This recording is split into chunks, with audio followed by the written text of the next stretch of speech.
नमस्कार, हम उर्मिला मिश्रा गोरखपुर से बोल रही हैं। एक जने गीत गाने जा रही हैं, आप लोग सुनिएगा, आनंद उठाइएगा। नमस्कार।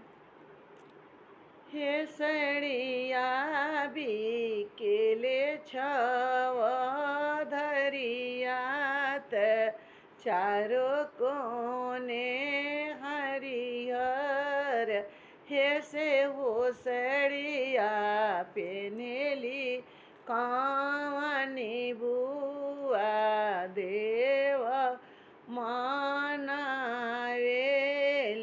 हे माती बरिसी ये देवा माती बरिसी, साड़ी मोरे भीजेला हरी मोरे रूसेल, हे माती बरिसी ये देवा माती बरिसी, साड़ी मोरे भीजेला हरी मोरे रूसेल।